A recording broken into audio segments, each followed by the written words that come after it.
Merci Seigneur.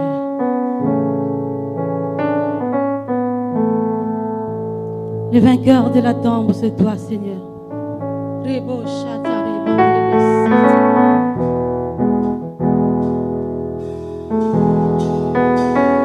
Par ta puissance Seigneur, tu es capable de déplacer les montagnes. Par ta puissance Jésus, tu brises toutes les chaînes Seigneur. Et ce soir ma prière est que tu brises les chaînes Seigneur dans la vie de tes enfants. Alléluia.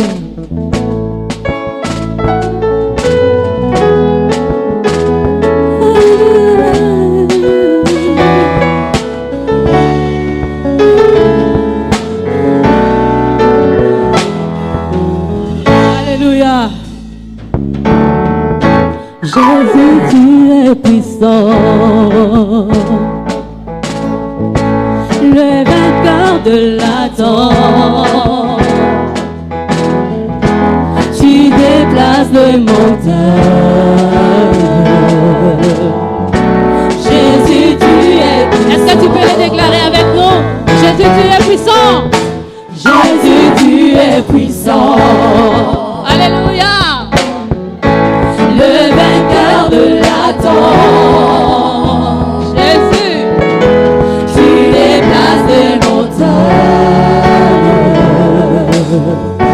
Jésus, tu es puissant. Nous triomphons dans le nom de Jésus. Nous avons la victoire dans le nom de Jésus. Le Christ sur le trône, nous le déclarons. Jésus, tu es puissant. Encore une fois, nous triomphons, nous triomphons. Nous triomphons dans le nom de Jésus. Nous avons la victoire dans le nom de Jésus. Le Christ sur le trône, nous le déclarons. Jésus, tu es puissant. Oh Jésus, Jésus est puissant. Omnipotent, tu es présent. Tu déplaces les montagnes. Jésus, tu es. Est-ce qu'on peut acclamer les seigneurs? Jésus, Jésus est puissant. Tu es puissant, omnipotent. Tu es présent. Tu guéris les malades. Jésus, tu es puissant. Oh Jésus, Jésus, alléluia, est puissant, omnipotent, omnipotent. Tu es présent, tu déplaces les montagnes. Jésus, tu es puissant.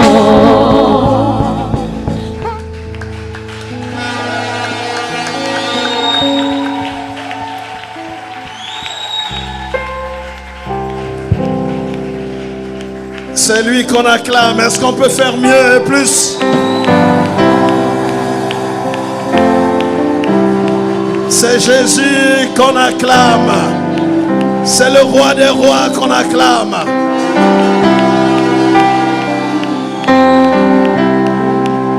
C'est lui la porte des cieux. Alléluia. On l'acclame. Alléluia.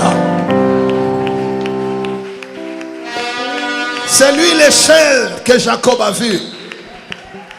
C'est lui l'échelle de Jacob. Parce que lui-même il va reprendre et dire: désormais vous verrez le ciel ouvert, les anges monter et descendre sur le Fils de l'homme. C'est lui l'échelle de Jacob. Il est notre échelle ce soir. Est-ce qu'on peut l'acclamer? Alléluia.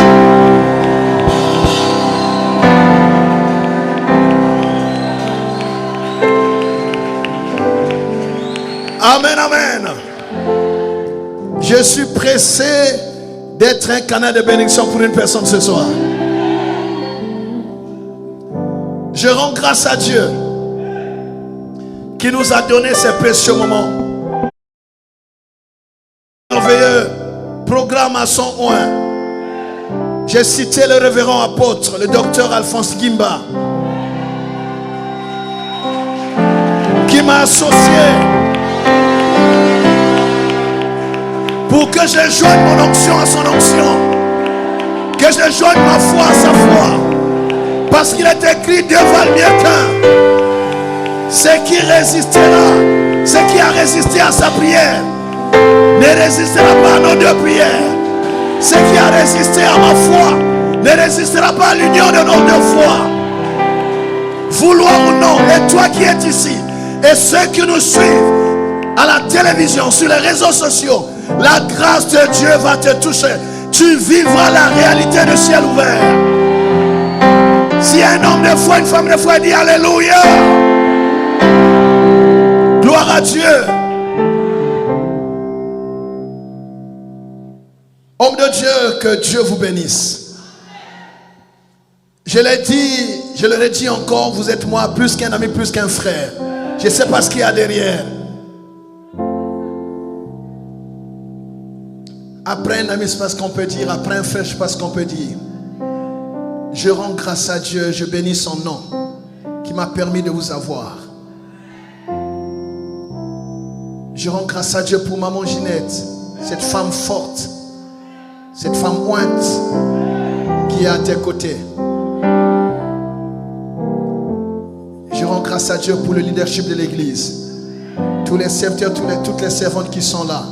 Et vous qui êtes là pour la première fois, l'église réunie, les chantres, tout le monde, j'aimerais vraiment qu'on célèbre Dieu pour votre vie.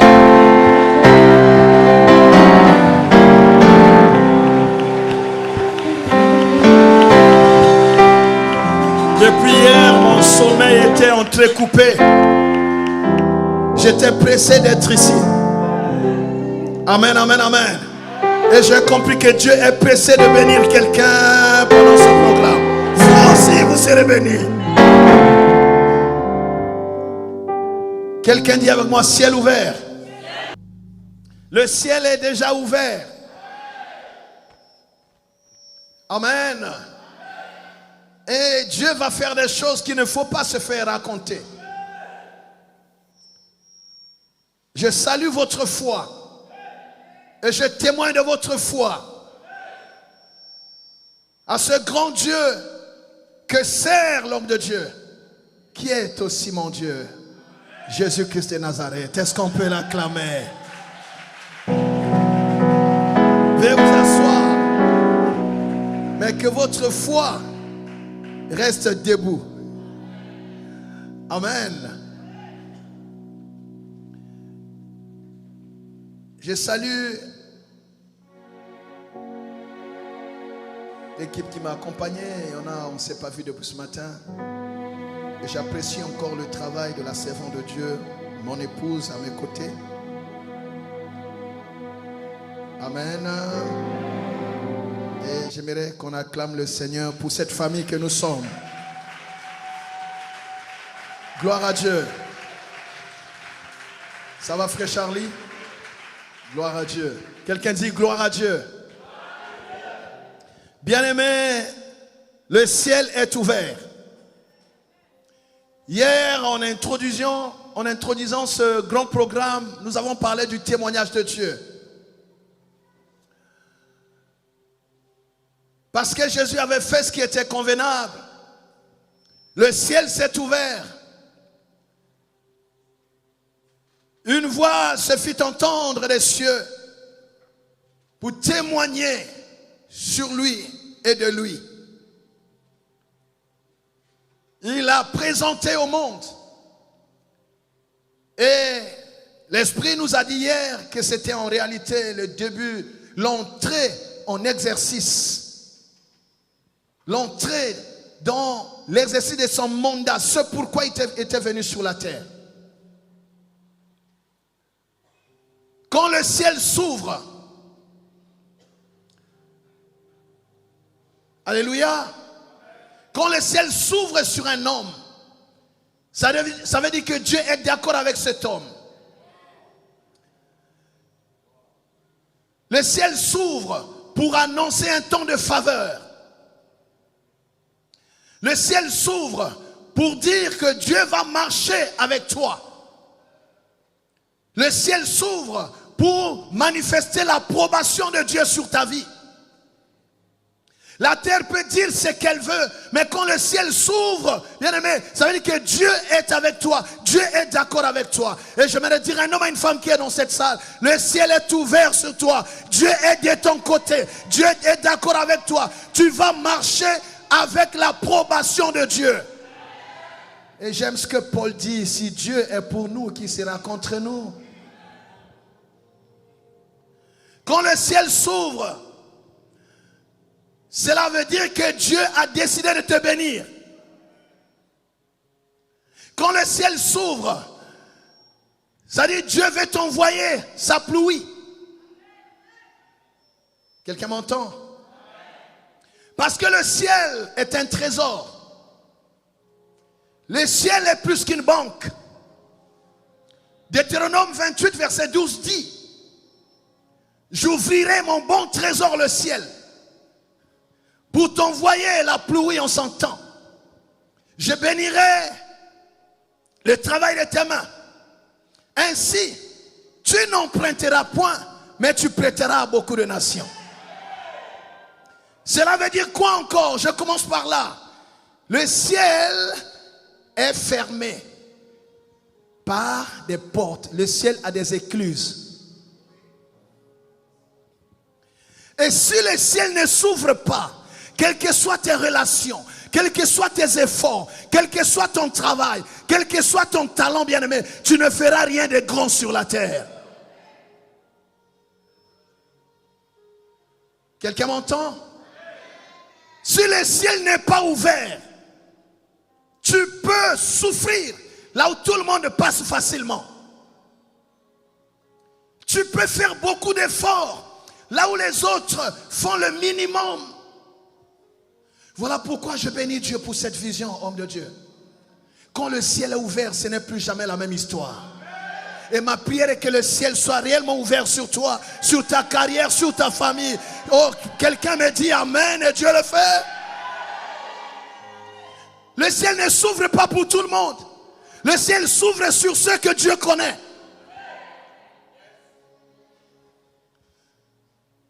Nous prenons les mêmes occasions. Nous pouvons vivre dans les mêmes quartiers, mais on n'est pas pareil. Il y a ceux qui sont connus là-haut. Il y a ceux dont le nom est cité jour et nuit devant la face de Dieu. Il y a ceux sur qui Dieu garde un regard favorable. Il y a ceux qui sont agréables à Dieu. Le ciel est ouvert. Pourquoi nous avons besoin que le ciel s'ouvre? Parce que si le ciel n'est pas ouvert, nous ne pouvons pas réussir. C'est comme cela que Jean 3 verset 27 dit, je le dis pour que nous comprenions que ce n'est pas un slogan, ce n'est pas une vision de trop. Écoutez ce que Jean 3 27 dit. Un homme ne peut recevoir que ce qui lui a été donné du ciel. Si le ciel ne te donne rien, tu n'auras rien. Et ma prière est que pendant ce programme, que le ciel te donne ce que la terre ne t'a pas donné.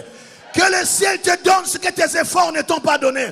Que le ciel te donne ce que ceux sur qui tu comptais ne t'ont pas donné. Si tu crois, tu dis un meilleur amen, ma soeur, mon frère. Voilà pourquoi moi je compte sur le ciel. Je compte sur le ciel. Je prie pourquoi? Parce que je sais qu'il y a un Dieu là-haut. Et si lui, il est avec toi, quels que soient les caprices de la terre, tu réussiras néanmoins. Et le ciel est ouvert sur les centres d'adoration Hermon. Le ciel est ouvert sur ce programme. Quelqu'un dit Alléluia. Est-ce qu'on peut acclamer le Seigneur pour le ciel ouvert?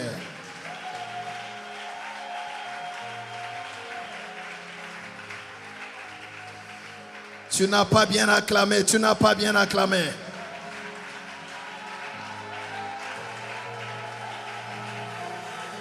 Célèbre Dieu pour le ciel qui est ouvert. Quand le ciel est ouvert, ça ne dépend plus de la terre. Les sorciers peuvent travailler. Les ngangas peuvent marcher contre toi. Les occultistes peuvent opérer. Mais si le ciel a dit oui, la terre va subir la décision du ciel. Est-ce qu'on peut célébrer Dieu pour le ciel ouvert?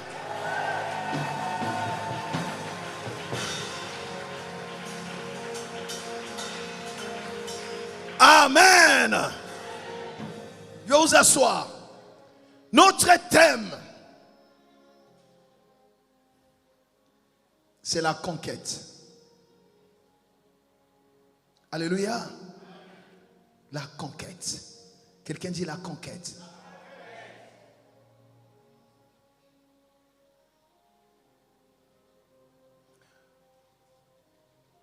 La conquête, c'est l'action de conquérir. Et j'aimerais nous dire que la vie est une conquête permanente. Tu ne peux rien réussir dans ce monde sans conquérir. Et la conquête sous-entend même la bataille. La conquête sous-entend la guerre. La conquête sous-entend le combat. Alléluia. La conquête est une acquisition. J'aimerais ajouter par force. Il s'agit de gagner quelque chose qu'on n'avait pas encore. Il s'agit de se rendre maître de quelque chose. Il s'agit de contrôler quelque chose. Il s'agit de maîtriser, de dominer. Il s'agit de s'approprier. Il s'agit de capturer quelque chose. Alléluia. Il s'agit d'occuper un nouveau territoire. Amen, amen, amen. Il s'agit même d'envahir.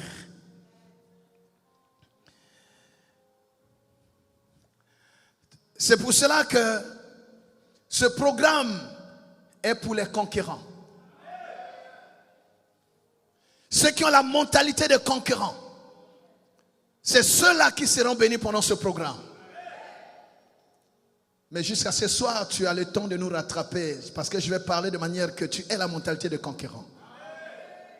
Dis, je suis un conquérant au nom de Jésus.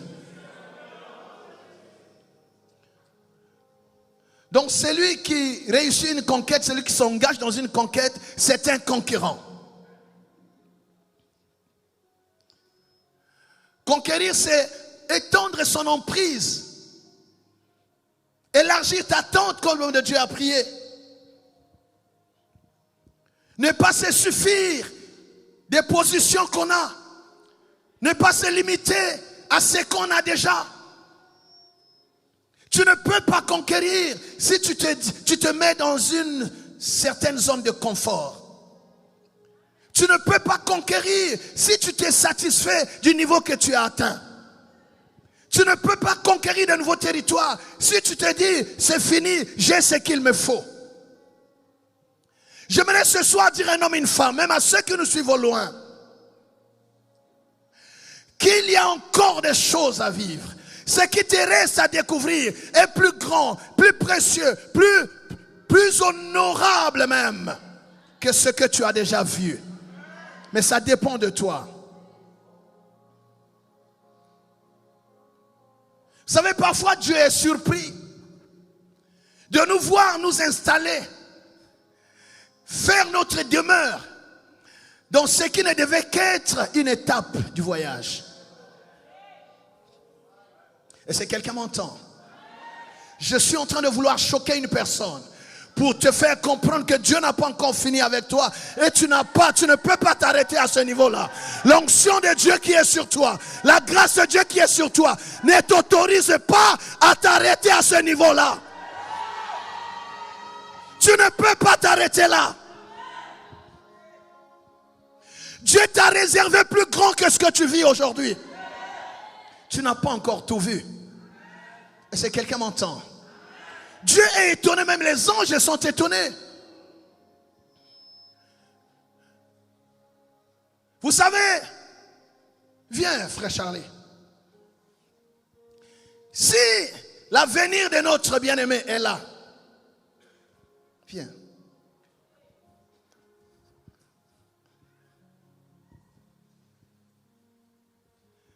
Alors on lui a dit que son avenir est là-bas. Sa bénédiction est là-bas. Les grandes choses de sa vie sont devant. Alors il fait quoi? Il va vers là-bas.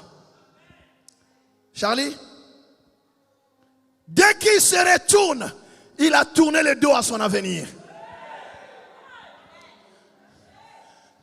Dieu ne lui a pas menti, mais seulement que quand il était en train de conquérir, il y a quelque chose qui lui a fait tourner le dos à son avenir. Ma prière, ma soeur, mon frère, est que rien ne t'arrête, que rien ne te fasse tourner le dos à ton avenir. Je n'ai pas quelqu'un qui dit amen ce soir.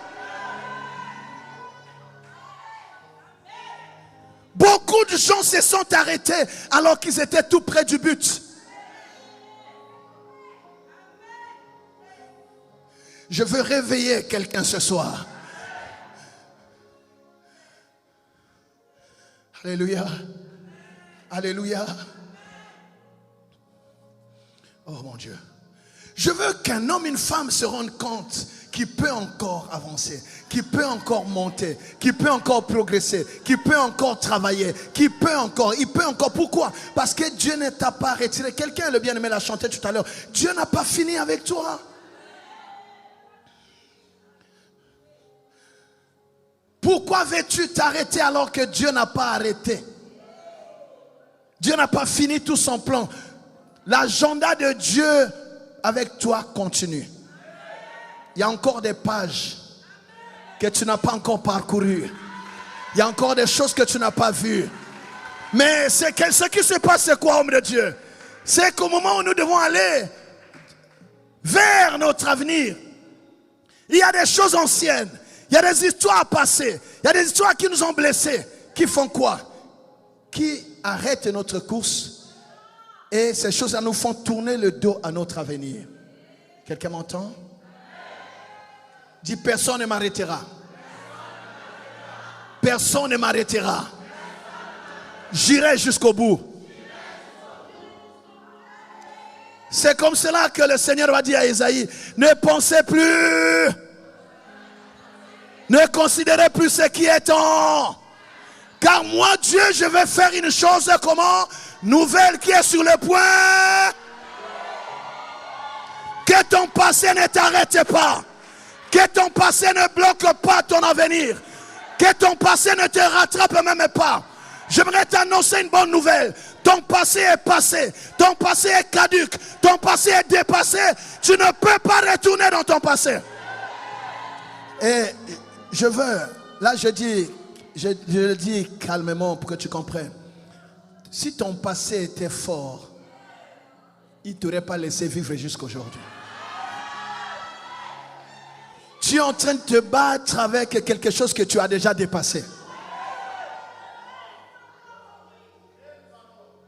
Quelqu'un m'entend? Tu es en train de te battre avec quelque chose que tu as déjà vaincu. Même si ça te fait mal, mais c'est déjà vaincu. Parce que tu tiens encore, c'est que tu as vaincu. Et si on te combat jusqu'à aujourd'hui, c'est qu'on ne t'a pas encore vaincu. Si on te combat jusqu'à aujourd'hui, c'est qu'on ne t'a pas encore vaincu. On ne t'a pas encore vaincu. Quelqu'un dit Alléluia.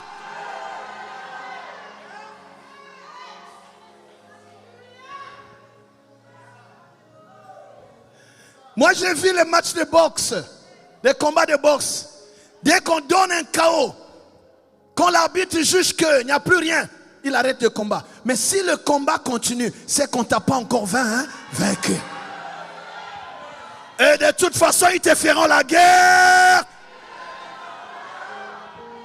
Quelles que soient les armes qu'ils peuvent utiliser, ces armes-là devant toi sont nulles et de nul effet. Mais tu ne sais pas à combien de pièges tu as échappé. Tu ne sais pas à combien d'attentats tu as échappé. Tu ne sais pas à combien de complots tu as échappé. Le problème, c'est que Dieu ne nous dit pas tout.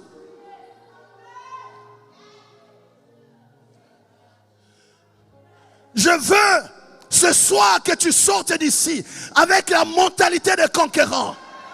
Il y a encore des territoires à conquérir. Il y a encore des choses à vivre. Il y a encore, bien aimé, des bénédictions à arracher.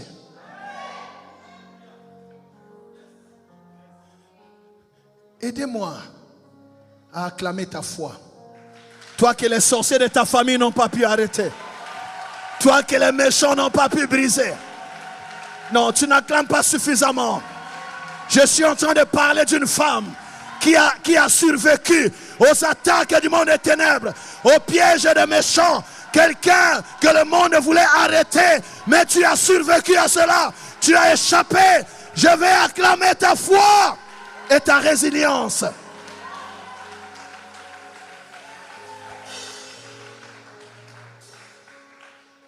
Je vais vous asseoir. Alléluia. Je dis, la conquête suppose le combat. Mais nous reviendrons à ça demain, le combat. Je vais lire juste un verset qui va nous aider à prier.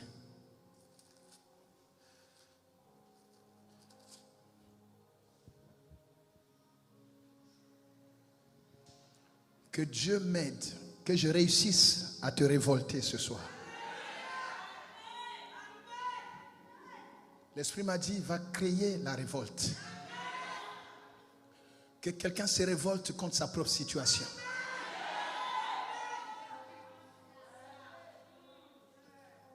Deutéronome, chapitre 1er.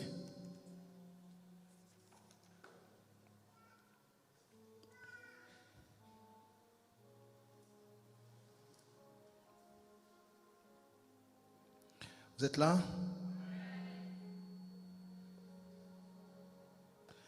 Nous lisons du verset 3 au verset 8e. Deutéronome 1, 3 à 8. Mais c'est surtout le verset 6. Si vous avez un stylo, vous pouvez souligner. C'est ce verset qui a créé la révolte dans mon cœur. Et c'est ce verset qui m'est venu à l'esprit quand l'homme de Dieu m'a dit qu'il devait m'associer à ce travail. Je lis pour nous tous.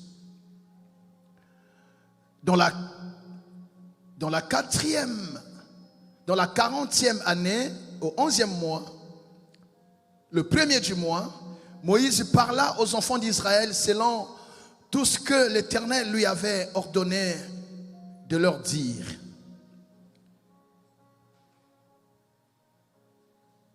L'apôtre Alphonse Guimba parla aux enfants du centre d'adoration Hermon. Le pasteur Gustave parla aux bien-aimés du centre d'adoration Hermon, selon tout ce que l'Éternel lui avait ordonné de leur dire. Est-ce que quelqu'un dit Amen avec moi? C'était après qu'il eut bâti Sion, roi des Amoréens, qui habitait à Hesbon, et Og, roi des Bassans, qui habitait à Achataroth et à Édrei. De l'autre côté du Jourdain, dans le pays de Moab, Moïse commença à expliquer cette loi et dit, écoutez ce que dit le verset 6. Moïse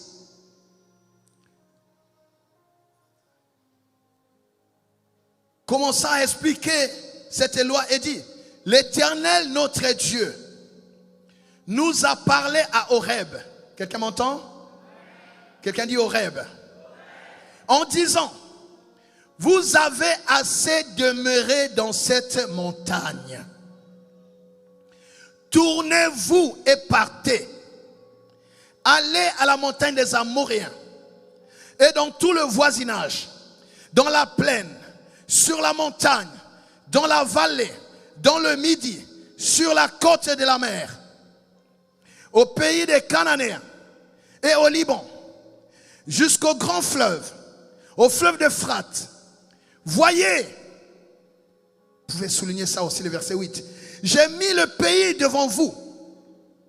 Allez, prenez possession du pays que l'Éternel a juré à vos pères, Abraham, Isaac et Jacob, de donner à eux et à leur postérité après eux.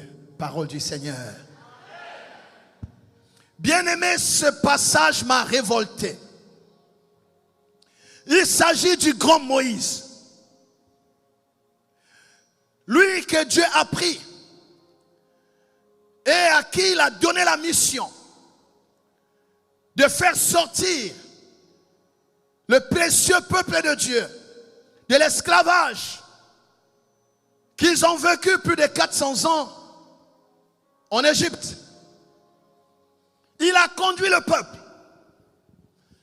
Ils ont traversé la mer Rouge. Bien-aimés, vous voyez, qu'est-ce qui manquait à Dieu? Même au milieu de la nuit, alors que son peuple dormait, de le transporter et de le déposer à Canaan. Qu'est-ce qui lui manquait? Et quand nous lisons les Écritures, la Bible dit d'ailleurs que c'était le chemin le plus long, avec beaucoup trop d'embûches. La mer Rouge que jamais personne n'a réussi à traverser à sec. Le peuple bien-aimé de Dieu, Dieu va le soumettre à ce trajet difficile. Moïse a fait sortir le peuple d'Égypte. Ils ont traversé la mer Rouge. C'était le début de la conquête. Alléluia. Ils vont vers la terre promise. Mais ils n'y sont pas allés en hélicoptère. Quelqu'un m'entend? Ils n'ont pas enjambé la mer Rouge, n'ont pas sauté la mer Rouge. Ils n'ont pas sauté le désert. Ce que Dieu t'a promis est souvent derrière un obstacle.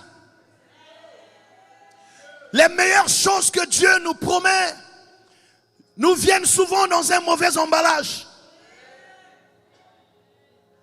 Et si tu n'as pas la foi, si tu n'es pas persévérant, si tu n'es pas un conquérant, tu vas abandonner et retourner en Égypte. Mais j'aimerais te dire de toute façon, le retour en Égypte n'est pas possible. Dieu n'est pas prêt à t'ouvrir encore l'eau pour que tu repartes en Égypte. Tu es condamné à arriver à Canaan. Tu es condamné. Tu es obligé. Tu es condamné à arriver à Canaan. Tu es condamné. Le retour en arrière n'est pas possible. Ce n'est pas envisageable. Ils ont affronté le désert. Ils ont affronté le manque d'eau. Ils ont affronté les peuples qu'ils ont rencontrés à leur passage. Ils ont été rendus à manger la manne. Ils ont gardé les mêmes vêtements tout ce temps. Ils ont bu l'eau du rocher. Ça, Dieu ne leur a pas dit. Ils n'étaient pas informés de ce qui les attendait sur le parcours. Est-ce que Dieu a menti? Non. Mais il y a un parcours que tu dois affronter. Il y a un parcours, bien aimé. Tu ne peux pas enjamber les épreuves de ta destinée. Tu ne peux pas sauter le parcours que Dieu t'impose. Le parcours, c'est ça qui nous donne le palmarès. Le parcours, c'est ça qui nous donne le CV. Quand tu as fait ce parcours, tu es respecté et dans le monde visible et dans le monde invisible. Et si quelqu'un entend, il dit Alléluia.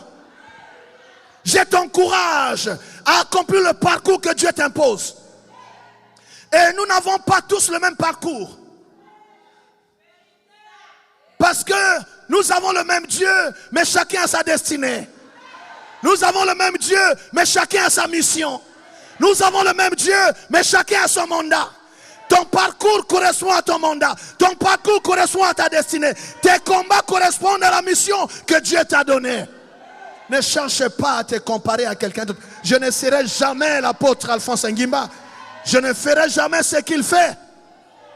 Le jour où j'essaierai seulement d'être comme lui, j'échouerai. C'est pour cela que dans le monde spirituel, il n'y a pas d'égalité, mais il y a la complémentarité. C'est parce que lui, il fait ce que moi, je ne sais pas faire, que j'ai besoin de lui pour le faire. Et c'est quelqu'un qui entend cela.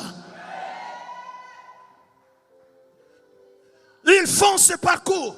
J'aimerais, nous aurons le temps de prier, mais j'aimerais d'abord parler, bien-aimé, à ton intelligence. Parler non seulement à ton cœur, mais parler aussi à ta tête.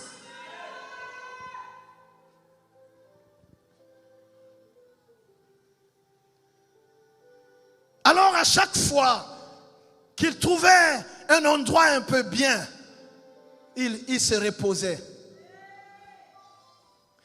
Et à chaque fois qu'il y avait une épreuve, le peuple murmurait contre Moïse et contre Dieu. Il y en a qui ont même reproché à Moïse, il fallait seulement nous laisser là-bas en Égypte. C'est vrai qu'on était esclaves, mais on mangeait au moins. Il y avait des concombres, il y avait la bonne viande. Ça c'est quoi là, tu nous promets, à quoi tu nous soumets là? Tu ne peux pas être esclave. L'esclave est lui et ce qui lui appartient appartiennent au maître. Tu ne peux pas te complaire dans la position d'esclave. Ah, l'essentiel est que je vive. Bien, mais pendant ce programme, il n'y a pas d'essentiel. Il n'y a pas d'à peu près, non, je me contente de... Tu n'as pas à te contenter d'une position qui ne correspond pas aux promesses que Dieu t'a données. Tu n'as pas à te contenter, bien-aimé, du minimum. Non, c'est le minimum. Tu n'as pas de minimum. Tu es appelé à atteindre le sommet. Tu es appelé à être la tête et non la queue. Et je suis venu m'associer à mon frère pour qu'après ce programme, tu arrives, tu parviennes à t'asseoir confortablement dans le fauteuil de ta destinée, dans le fauteuil de ta vocation. Tu arrives à vivre réellement ce que Dieu t'a promis. Il n'y a pas quelqu'un qui me dit un bon amen. Il n'y a pas d'à peu près. Une étape reste une étape. Une étape n'est pas ta destination. Quel que soit le bien qu'on peut te faire, c'est une provision qu'on donne aux pèlerins pour qu'ils continuent le voyage. Quelqu'un m'entend? Alors bref, ils arrivent à Horeb. Vous connaissez Horeb? Et là, ils ont eu un certain sentiment de paix, de sécurité. Il y avait un minimum qui était là. À défaut de ce qu'on cherche, on se contente du peu, n'est-ce pas? Ils se sont dit, bon, on va rester ici. Ils ont commencé à s'habituer avec Horeb. Ils ont fait leur camp là. Et ils n'avaient plus l'intention de qui? De quitter. C'est le cas de beaucoup de gens. Et le Seigneur va leur dire, mais moi je ne vous ai pas menti. Ce que je vous ai promis, c'est pas que vous restiez seulement à Horeb. Il y a plus grand qu'Horeb. Là où coule le lait et le miel, mais c'est plus que ce que vous voyez là. J'aimerais que tu refuses de te contenter du minimum. Est-ce que quelqu'un m'entend? Et le Seigneur va leur dire,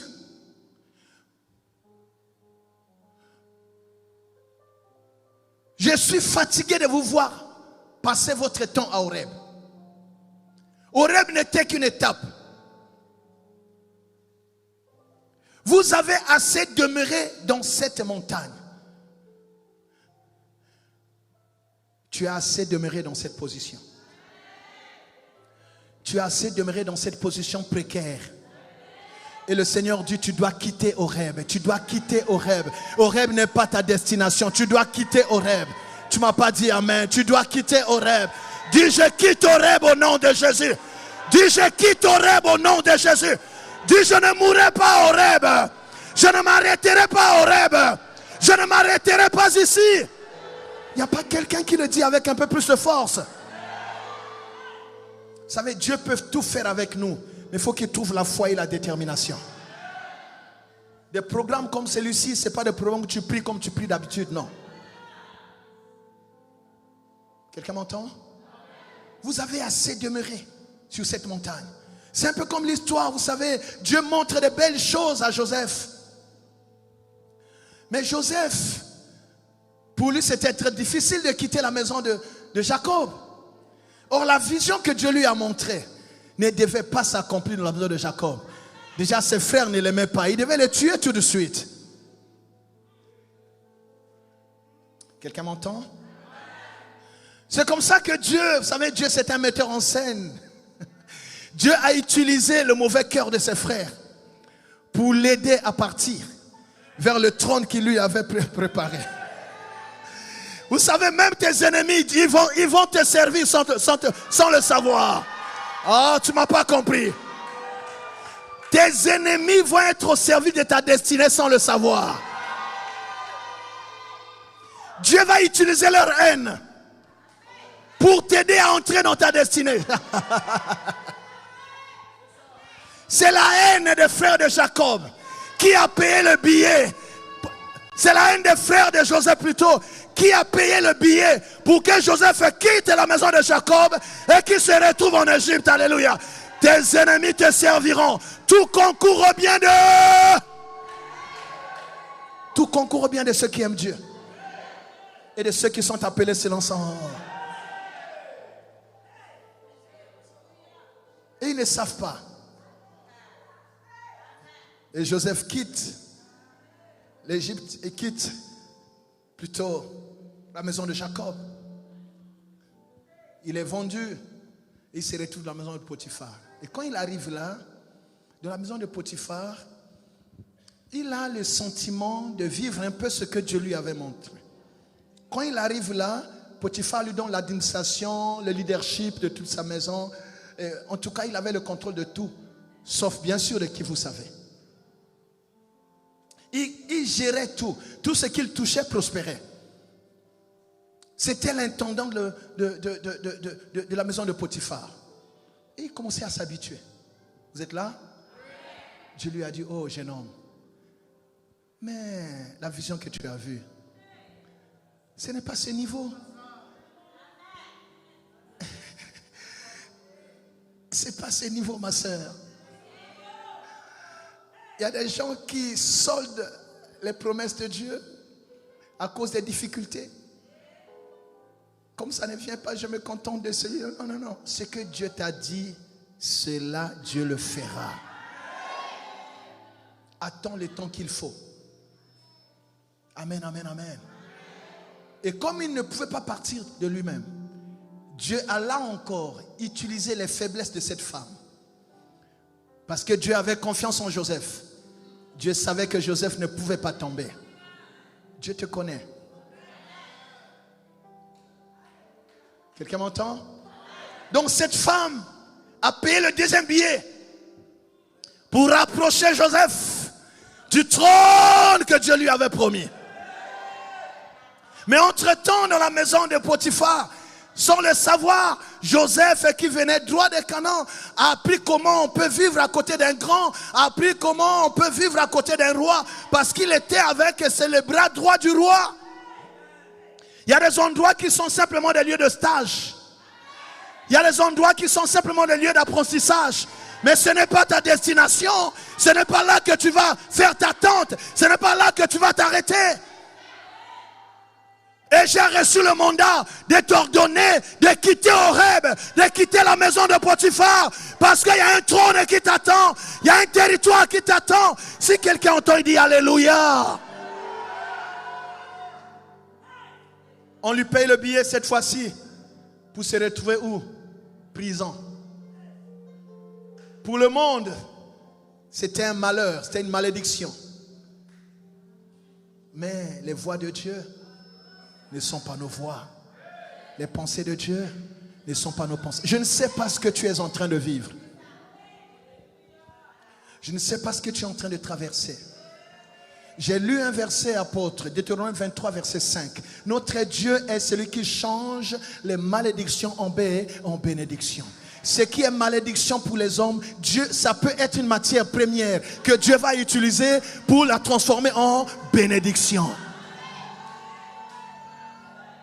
N'appelez pas conjuration ce que le monde appelle conjuration. N'appelez pas échec ce que le monde appelle échec. Quelqu'un m'entend? Et je déclare avec certitude et assurance que ta vie ne s'arrêtera pas au niveau où toi tu es. Tu reçois une onction, bien-aimé, une onction de conquête qui va te donner la force et le courage de continuer la marche, parce que le trône que Dieu t'a réservé existe et personne ne pourra s'asseoir dessus. Tu ne m'as pas dit amen. Il se retrouve en prison. Mais tout ça, c'est la mise en scène de Dieu. Comment il va rencontrer le roi, esclave qu'il est? Comment il va rencontrer le roi? Donc c'est Dieu, le maître des temps et des circonstances. C'est lui qui manage les événements de ta vie. Est-ce que quelqu'un m'entend? Il devait l'aider à rencontrer ceux qui servaient directement le roi. Mais ce qui est bien dans tout ce périple, je parle de la conquête. Il y avait un fauteuil à conquérir, mais il était en Égypte. Vous voyez comment la conquête peut nous imposer des combats? Quelle humiliation! On lui a enlevé je ne sais pas combien de fois de tunique. On lui a pris la tunique de Jacob. On lui a enlevé les habits de Potiphar. Il prend les habits de prisonnier. Et ainsi de suite. Et là-bas, il va rencontrer quelqu'un qui va le connecter au roi. Les voies de Dieu ne sont pas nos voies. Et pour faire court, bien-aimé, il est parvenu à s'asseoir par sa patience, par son obéissance, par son endurance et sa résilience, à voir et à occuper le territoire que Dieu lui avait montré. Ce que Dieu t'a montré existe. Et tu ne mourras pas avant d'avoir atteint, avant d'avoir savouré ce que Dieu t'a promis. Si c'est toi, tu acclames le Seigneur. Vous avez assez demeuré qu'une femme quitte Horeb, qu'un homme quitte Horeb, qui veut t'arrêter à ce niveau-là. Il y a des limitations à Horeb. Horeb, c'est une montagne qui arrête beaucoup de destinées. Horeb, c'est une montagne qui ralentit beaucoup de destinées. Malgré l'élan que tu as pris, quand tu arrives à Horeb, tu commences à tourner en rond. Au nom puissant de Jésus, j'ai dit les statuts qu'on n'est pas permis. Tu ne tourneras pas en rond. Tu dois continuer la marche. Tu dois poursuivre le chemin. Qui veut bloquer ta carrière à ce niveau-là? Horeb, ça peut être une personne qui a arrêté ta marche, qui a bloqué ton dossier. Tant que je suis ici, je vais voir comment tu vas passer. Je vais voir comment tu vas monter. Tant que je suis là, je verrai qui va signer ton papier. Il n'est pas Dieu. J'ai dit ton oncle n'est pas Dieu. Même ton chef n'est pas Dieu. Tu ne m'as pas compris. J'ai dit il n'est pas Dieu. J'ai dit celui qui te fait les chantages n'est pas Dieu. Le Dieu d'Alphonse Ngimba, le Dieu du révérend Gustave Mbenze, ce Dieu-là ce soir va te déplacer d'Horeb pour de nouvelles conquêtes. Si c'est toi, tu dis Amen très fort.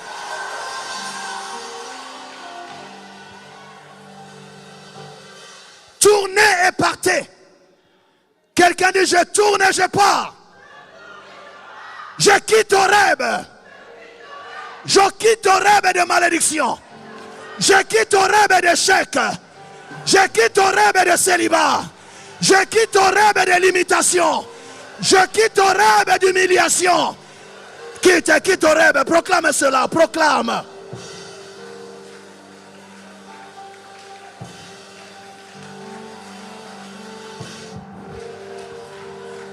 Tu ne finiras pas ta vie stagiaire.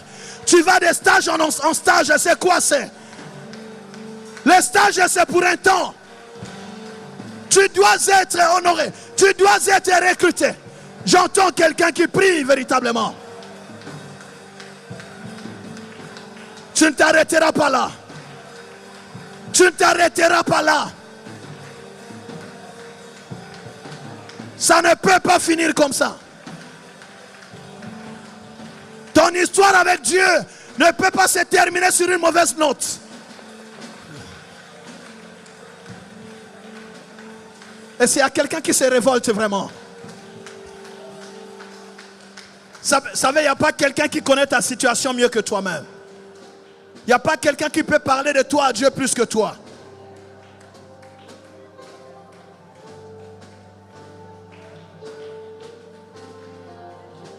Tournez et partez.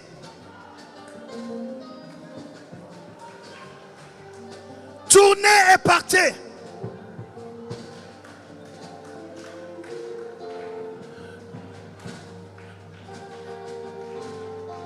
Bien-aimé, tu es bien au courant. Tu sais que ce que Dieu t'a dit, ce n'est pas ce que tu es en train de vivre. Ta vie est en contradiction avec les promesses que tu portes, avec la prophétie qui a été libérée sur toi. Il y a une parole à laquelle tu as dit Amen. Mais ce que tu vis est en contradiction avec la parole que tu as reçue.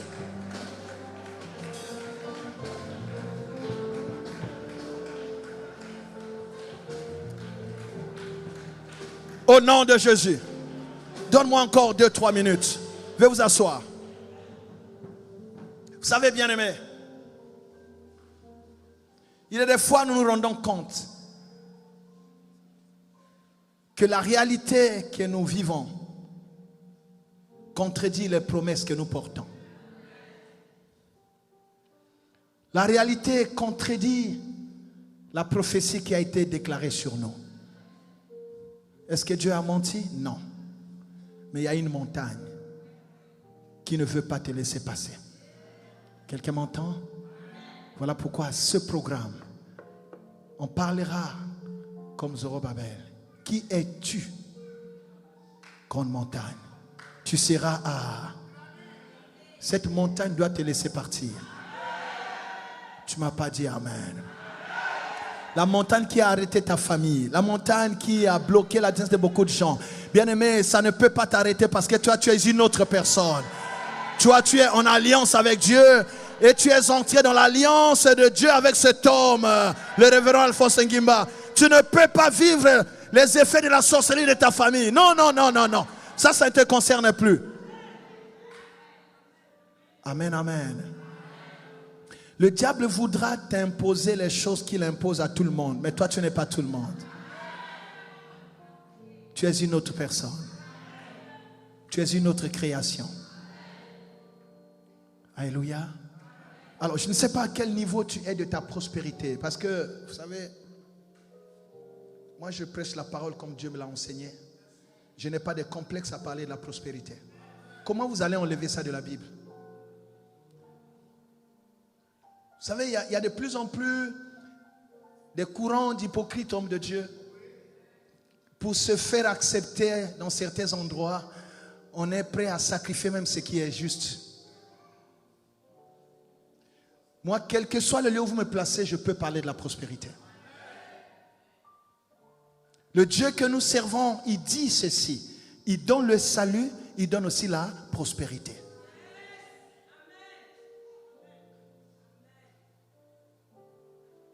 Je souhaite que tu prospères à tous égards. À tous égards.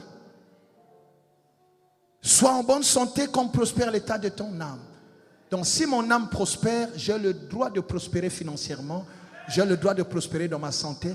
J'ai le droit de prospérer dans mes affaires. J'ai le droit de prospérer dans ma carrière professionnelle. Je ne sais pas à quel niveau est ta prospérité. Mais il y a encore des choses à gagner. Si tu as une maison, tu peux en ajouter une deuxième. Tu peux en avoir une troisième.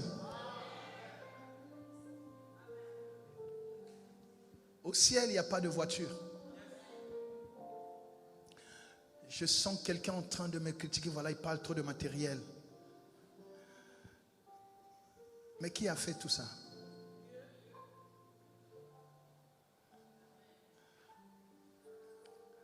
Même Jésus, malgré l'onction qu'il avait, il a eu besoin de la barque de quelqu'un.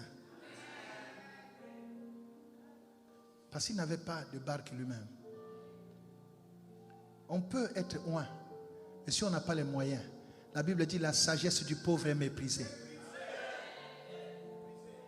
Aujourd'hui, on est là, on est bien. Quand je vois votre pasteur, je dis quelle élégance.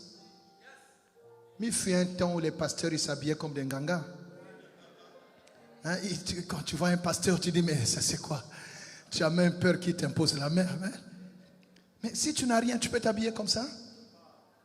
C'est un ministre de Dieu. Il n'a rien à envier au ministre du monde. Les ministres du monde ont un mandat, même tel que ça est là.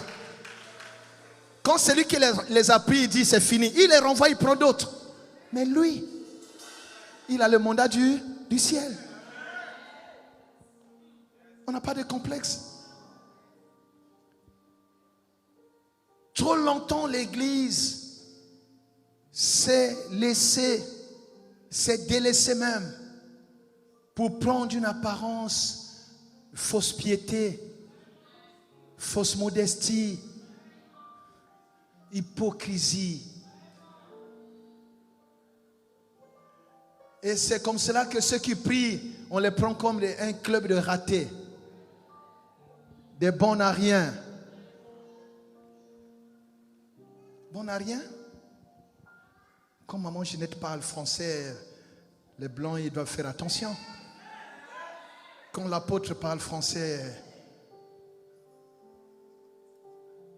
amen, amen, amen. Donc nous devons avoir, je vous ai dit c'est le premier jour, nous devons avoir un rapport décomplexé avec la richesse, avec la prospérité. Ce qui est mauvais, c'est de mettre le matériel avant le salut. Mais une fois que tu es sauvé, tu as le droit d'être prospère. Dieu est un Dieu de prospérité. Quand vous prenez la création, c'est une affaire de prospérité. Vous prenez Abraham, on est fils d'Abraham. La bénédiction d'Abraham, c'est quoi? C'est la prospérité. Nous sommes sauvés par Jésus. Mais si on s'attache à Abraham, c'est la prospérité.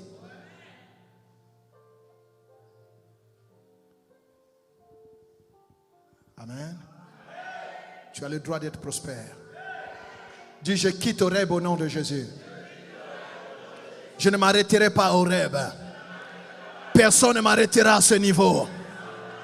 Il y a encore des territoires à conquérir. Au nom de Jésus-Christ de Nazareth.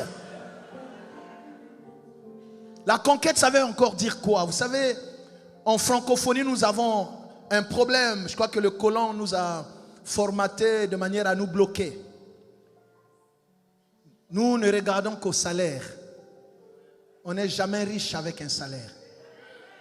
Le salaire est une forme de servitude. On te donne un peu pour que tu te maintiennes et que tu reviennes travailler. Tu ne peux pas être prospère avec le salaire. Donc il y a encore des choses à faire. Tu peux, bien aimé, avoir un plan B. Tu peux être polyvalent. En plus du salaire, tu peux monter une entreprise. En plus du salaire, tu peux conquérir d'autres domaines. Tu peux t'exprimer dans d'autres domaines. Le potentiel que tu as ne peut pas être limité qu'à ce que tu fais là. Est-ce que quelqu'un entend cela? Vous encore ici, ça va. Mais nous au Congo, nous étions le premier pays marxiste et léniniste où on ne pouvait rien faire sans l'État. L'initiative privée était bloquée. On ne pouvait pas promouvoir l'esprit d'entrepreneuriat, d'entreprise, non. Mais aujourd'hui, on a compris que Dieu, c'est un entrepreneur. Amen, amen, amen. Un jour, on vient trouver Jésus. Il a dit, mais pourquoi me cherchez-vous? Ne savez-vous pas que je dois m'occuper des affaires de mon Père? Dieu est un homme d'affaires. J'aimerais qu'à mon prochain voyage ici, un homme et une femme me présentent son entreprise. C'est ça la conquête. C'est ça la conquête. Tu peux commencer petit. Même Dieu a commencé petit. Dieu a commencé avec quelque chose qui était informe et vide, apôtre. Même Dieu, tout puissant qu'il est, il a commencé petit. Il a eu besoin de 6 jours pour enfin se reposer au 7e jour. Tu peux commencer petit, mais cela ne veut pas dire que tu t'arrêteras là. Tant que tu vis, tu peux faire plus. Tant que tu vis, tu peux ajouter quelque chose. Ajoute à ce que tu as quelque chose d'autre. Que ta prospérité augmente. Que ta sagesse augmente. Que ton intelligence augmente. Sors du carcan dans lequel tu t'es mis. Sors de cette zone de confort. Ce n'est pas une question d'étudier. C'est une question de volonté et de mentalité. Quelqu'un m'entend? J'aimerais, il faut me rappeler, frère Charlie, dès que je reviendrai un jour ici, j'aimerais que les hommes et les femmes se lèvent. Pasteur, depuis la conquête, voilà, j'ai pu conquérir telle chose, j'ai pu ouvrir ceci, j'ai pu ouvrir ceci. Et vous vous rendez compte que nous en Afrique centrale, je ne suis pas xénophobe, hein, mais je dis attention, la terre doit d'abord profiter à ceux que Dieu a placés là, non? Mais qu'est-ce qui se passe souvent dans nos pays? Ce sont les gens qui viennent de loin, qui viennent nous vendre ce qui est ici, ce qu'on produit ici. Qu'est-ce qui nous manque? Non, quand je parle de conquête, ne voyez pas seulement le domaine spirituel, c'est tout ça. Il y a un domaine que tu dois conquérir. Ça n'arrive pas qu'aux autres. Ce sont des hommes qui ont un corps, une âme et un esprit comme toi et moi. Et nous avons en plus l'Esprit de Dieu.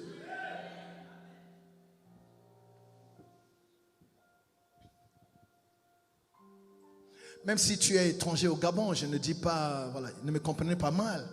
Mais je dis que tu ne peux pas te limiter à ce niveau-là. Dieu t'appelle à plus que ça. Dieu t'appelle à plus grand. Dieu t'appelle à plus glorieux. Quelqu'un m'entend? Dis, je ne m'arrêterai pas ici. Et je vais prier, Dieu va te montrer un domaine que tu dois conquérir. Dieu va te parler clairement. Dieu va te montrer une affaire que tu vas commencer. Il y a des gens qui disent, oh, quand j'aurai beaucoup d'argent. Bien aimé, on ne commence pas parce qu'on a beaucoup d'argent. La vision doit précéder les moyens. Dieu va te donner une vision. Quelqu'un m'entend? Dis, je ne mourrai pas à Horeb.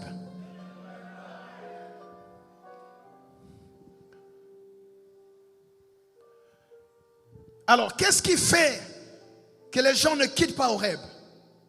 Il y a des limitations. Des limitations familiales. Il y a des limitations de territoire. Il y a des limitations même nationales.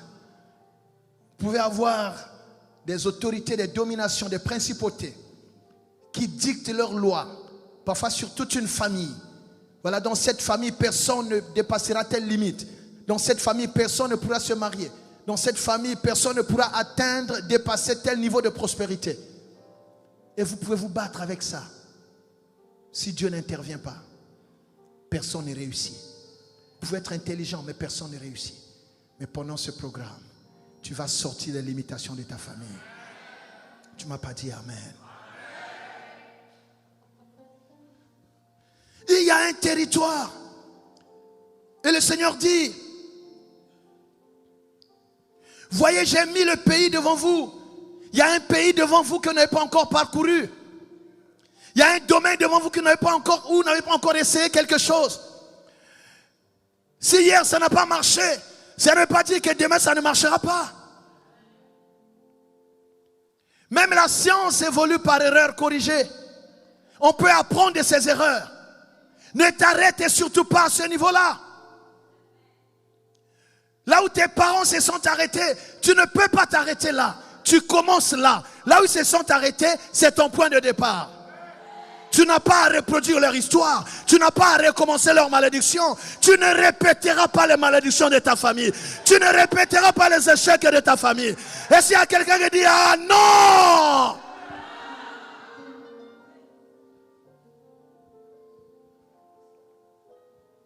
Ce qui les a arrêtés ne m'arrêtera pas. Prenez possession du pays.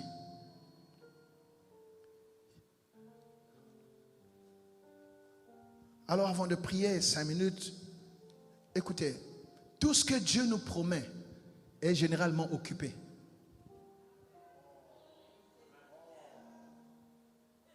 Il n'y a pas de cadeau dans le monde spirituel.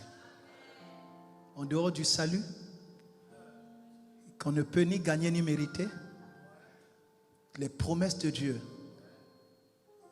ont des conditions. Quelqu'un m'entend? Il y a des conditions. Les promesses de Dieu ont des conditions. C'est ainsi que la réussite et le succès dépendent de la pratique personnelle de la foi. C'est la façon dont tu pratiques ta foi qui va déterminer ce que tu seras demain. Même si tu es sauvé. Sauvé, ton nom est écrit dans le livre de vie. Mais ta façon de pratiquer ta foi, c'est ça qui va te donner une place dans ce monde. Quelqu'un m'entend? On écoute tous la même parole, on reçoit tous la même onction. Mais ce qu'on en fait va déterminer qui on sera demain. C'est comme ça qu'à l'église, parfois, on a des personnes aigries. Pourquoi seulement lui? Pourquoi seulement... On ne fait pas les mêmes choses. On reçoit la même sémence, mais chacun en fait ce qu'il veut. Alléluia. Et c'est quelqu'un qui entend cela. Tout ce que Dieu nous promet est occupé. Israël pensait qu'ils allaient trouver la terre promise. Promise par Dieu, pas par un homme. Vide, en train de les attendre. Non, il y avait des géants là-bas. Il fallait déguerpir ceux qui étaient là pour prendre possession. Quelqu'un m'entend? Il n'y a rien qu'on puisse obtenir sans effort. Il y a un prix à payer. La conquête va t'exiger un prix. La nouvelle position que tu veux conquérir va t'exiger un travail. Va t'exiger, comment dire, un sommeil à sacrifier. Tu vas sacrifier le sommeil. Va demander que tu ne dormes pas comme tout le monde. Quelqu'un m'entend? Alléluia. Si tu ne payes pas le prix, tu seras condamné à assister aux exploits des autres. Tu seras étonné un jour, on cite le nom de la personne qui était avec toi sur le même banc à l'école, qui devient ministre. On a étudié avec lui, oui, mais tu n'as pas fait ce que lui il a fait. Tout n'est pas occultisme, tout n'est pas sorcellerie, tout n'est pas nganga. Il y a des gens qui travaillent. Les 24 heures sont les mêmes pour tout le monde, mais qu'est-ce que tu en fais? Le billet de 10 000 est le même pour tout le monde, qu'est-ce que tu en fais? Quelqu'un m'entend? Je ne sais pas ici au Gabon, mais nous au Congo, dès que tu commences à lever la tête, certainement qu'il est entré dans... Même moi, pasteur. Même moi, pasteur. Voilà, il est entré dans ceci. Il est entré où? Je ne sais même pas où sont les adresses de ces choses-là. Mais le jour où j'aurai un avion, vous direz quoi? Je pense que Dieu va me donner un avion. Hein? Est-ce que tu m'encourages à avoir un avion? Ça sera pour montrer au monde qu'on peut être riche sans entrer dans ces histoires-là.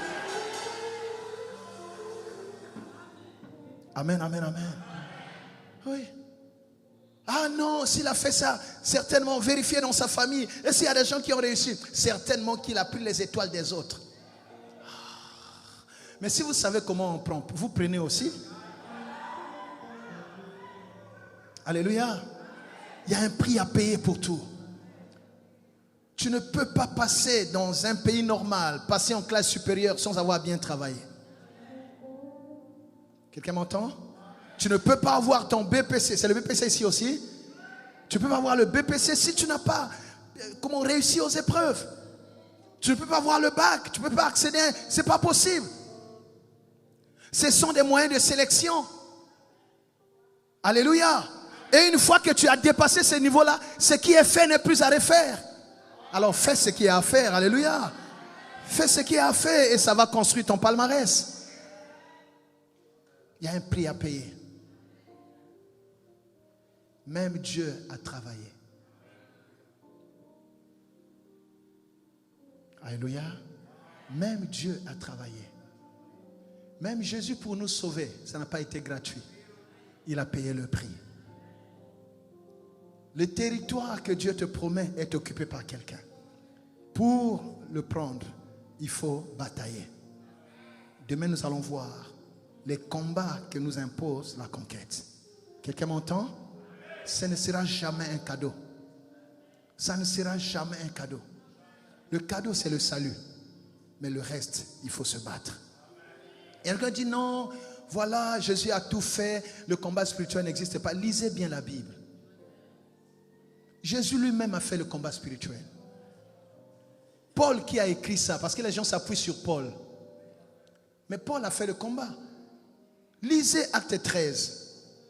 On vient de le mettre à part avec Barnabas pour l'œuvre à laquelle Dieu les a appelés. Mais tout de suite, ils vont rencontrer qui? Élimas le magicien. C'était le combat spirituel. C'est la nouvelle alliance. Jésus est mort, ressuscité, le Saint-Esprit est venu. Et les armes de Dieu, on les utilise pourquoi? C'est pour le combat spirituel. Le combat existe. Tout ce que Dieu nous promet, il faut combattre. En dehors du salut. Quelqu'un m'entend?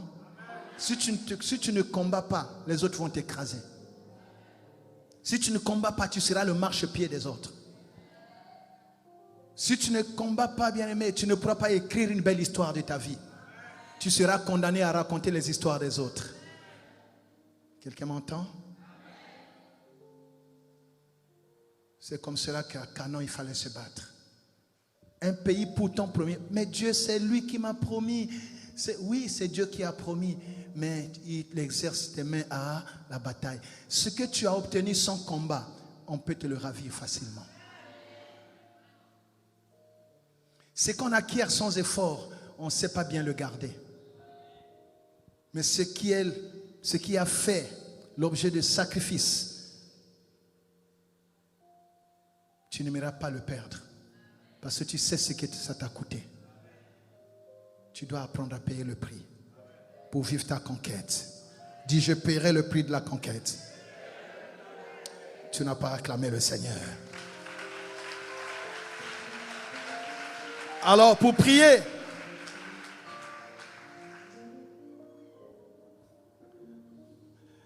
et Jésus a dit à ses disciples un jour, apôtres, tel que le Père m'a envoyé, moi aussi, je vous envoie. Cela veut dire quoi? C'est la conquête. Allez, faites de toutes les nations. Quand on va, c'est quoi? C'est conquérir. Mais quand tu vas conquérir, le territoire que tu veux conquérir, il y a des principautés là-bas, il y a des dominations là-bas, il y a des autorités là-bas, il y a des lois établies des familles. C'est comme cela que tu ne peux pas conquérir sans les armes de Dieu. Tu ne peux pas conquérir sans le Saint-Esprit.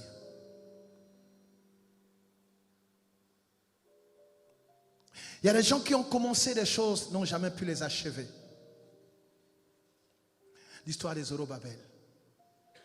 Et le Seigneur va lui dire, ce n'est ni par ta force, ni par ta puissance, c'est par mon esprit. Et quand l'esprit vient, alors il pouvait défier la montagne. Qui es-tu, grande montagne? Tu seras parce qu'il y avait le Saint-Esprit. Le Saint-Esprit, c'est l'esprit de conquête. J'ai prié Dieu afin qu'avant mon retour au Congo, avant la nuit de vendredi, sinon au plus tard la nuit de vendredi, que j'ai le témoignage de plusieurs personnes ici qui ont expérimenté la conquête. Je parle de 7 semaines. Tu vois, il y a des gens qui pensent que ça concerne les autres seulement. J'ai dit avant que je ne rentre au Congo, j'ai prié le Seigneur, je sais qu'il m'exauce. Nous aurons des témoignages ici, des gens qui auront déjà expérimenté la conquête. Il y a un chantier qui était arrêté qui va redémarrer. Tu ne m'as pas dit amen. Il y a un papier qui était bloqué qui va être signé. Tu ne m'as pas dit ton meilleur amen. Il y a un parcours qu'on avait ralenti qui va s'accélérer maintenant. La conquête va continuer. Alors, quand Jésus envoie, nous allons prier avec ça. Quand Jésus envoie les disciples conquérir le monde, il ne les envoie pas comme ça, les mains vides. Il les envoie avec son onction et sa puissance. Acte 1, verset 8, c'est la conquête. Quelqu'un m'entend? Alléluia. Notez ce verset. Tout est conquête. Moïse et finalement Josué ont assuré la conquête. Mais nous aussi, pour gagner les âmes, c'est une conquête. L'évangélisation est une conquête. Nous allons délivrer des hommes et des femmes qui sont tenus par des esprits, qui sont tenus par la loi du péché. C'est la conquête. Dieu a donné une grande vision à son serviteur. Mais cette vision, il ne peut pas l'animer tout seul. Pour remplir jusqu'au dehors là-bas, chacun doit faire sa part de conquête. Le Seigneur a dit à Paul, ne crains rien, j'ai un peuple nombreux dans cette ville. Il y a un peuple nombreux à Libreville. Un peuple qui attend le salut. Nous voulons dire, venez, ils ne viendront pas. C'est à nous de sortir et d'aller conquérir. C'est à nous de conquérir l'université. C'est à nous de conquérir le marché. C'est à toi de conquérir tes collègues au travail. C'est à toi de le faire. Tu attends que quelqu'un d'autre le fasse à ta place? Non, c'est à toi de le faire. La conquête, la véritable conquête de l'église, c'est celle-là. Gagner les âmes.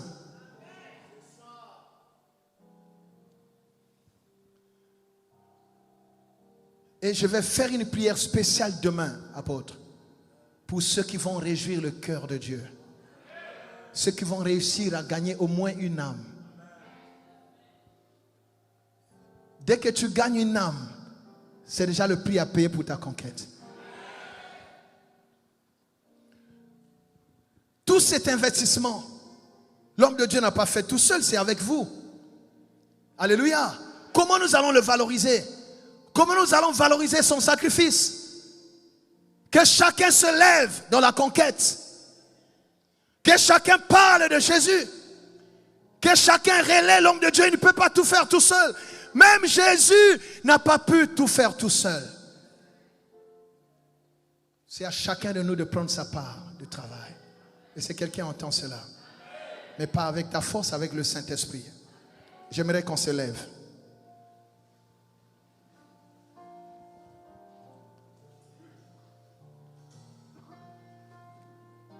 Écoutez ce que Acte 1:8 dit.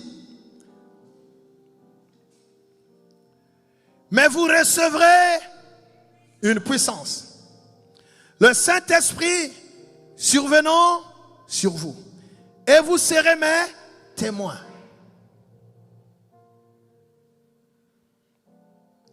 Vous commencez où? À Jérusalem. Dans toute la Judée.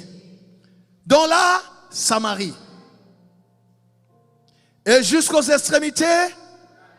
C'est ça la conquête. Est-ce qu'on peut acclamer l'esprit de conquête?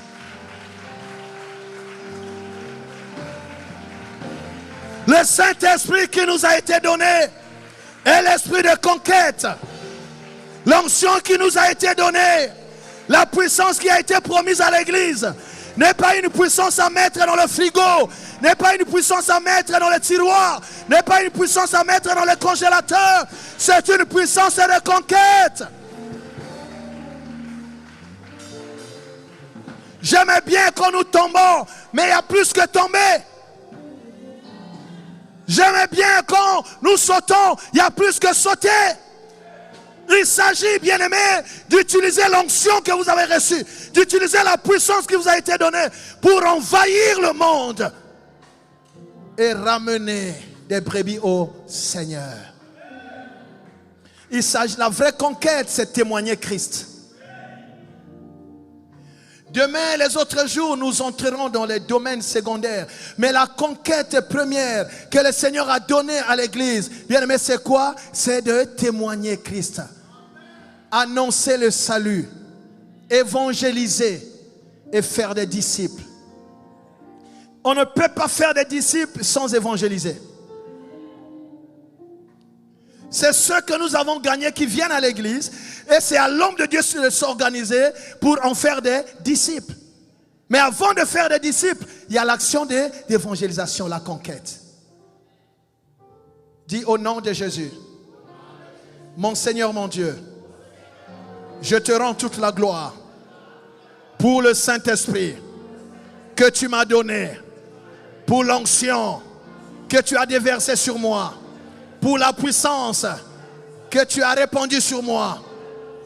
Mon Seigneur, mon Dieu, j'ai compris ce soir que l'onction que j'ai reçue, la puissance que j'ai reçue, c'est pour la conquête, c'est pour témoigner Christ, c'est pour envahir le monde. Je lève ma main droite, Seigneur, et je prête serment ce soir. Moi, Gustave Ambezé, tu dis ton nom. Je me lève avec l'onction que j'ai reçue, avec la puissance que j'ai reçue, je commence à Jérusalem. Je commence à Jérusalem. Au nom de Jésus, je passerai dans toute la Judée. Je passerai en Samarie. Et je gagnerai les extrémités de la terre.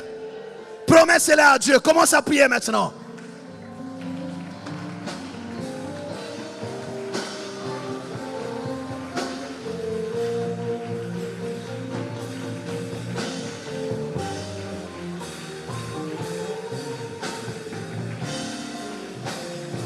Tu n'es pas en train de prier.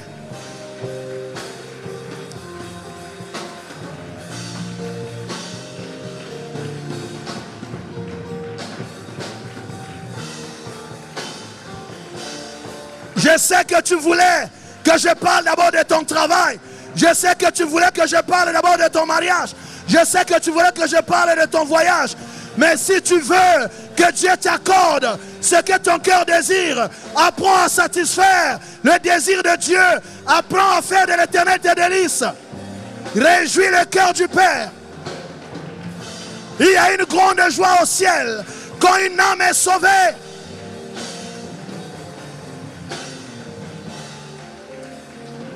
Si tu fais la conquête pour Dieu, Dieu organisera la conquête pour ta vie.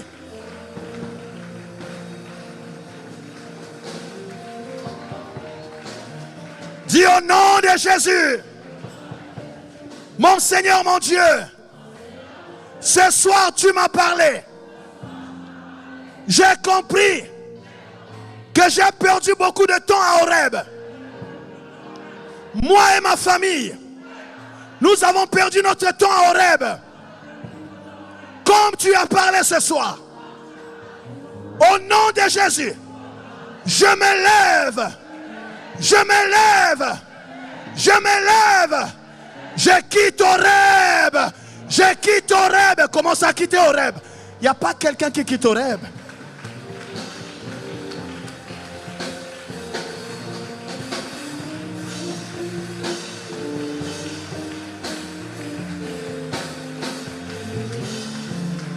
Révolte-toi, révolte-toi. Même ceux qui nous suivent à la télévision, même ceux qui nous suivent sur les réseaux sociaux, au Gabon ou ailleurs, quittez Horeb, quittez Horeb, tournez, partez. Tu ne mourras pas Horeb, tu ne finiras pas Horeb. Tu as des promesses, il y a des prophéties. Quitte Horeb.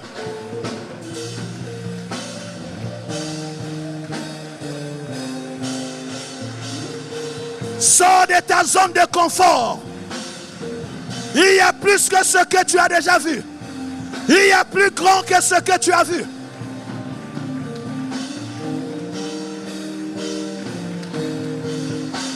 Dieu me dit de te dire, tu peux encore monter. Tu peux encore aller de l'avant. Tu peux encore progresser.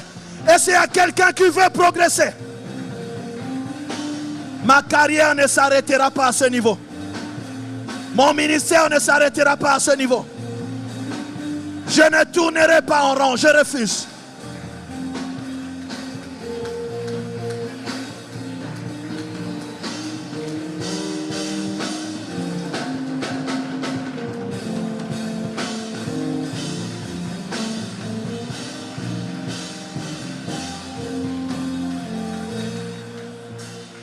Dis avec moi au nom de Jésus. Bien aimé, c'est le premier jour. Nous posons les jalons. C'est très important les prières qu'on fait. Dis au nom de Jésus. Toute loi, toute ordonnance, tout décret qui a bloqué ma destinée, qui a bloqué mon parcours à Horeb, au nom de Jésus, je le confronte au sang de Jésus. Le sang de Jésus a effacé l'acte dans les ordonnances, mais condamné à Horeb. Au nom de Jésus, toute loi de limitation est effacée. Bien-aimé, applique le sang de Jésus, efface ces lois-là, détruis ces lois. Tu dois quitter Horeb.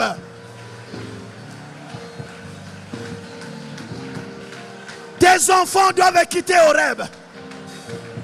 Ton conjoint doit quitter Horeb.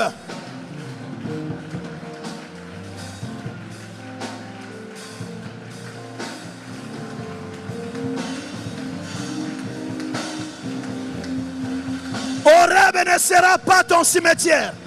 Horeb ne sera pas ta destination finale. Refuse de finir ta vie à Horeb.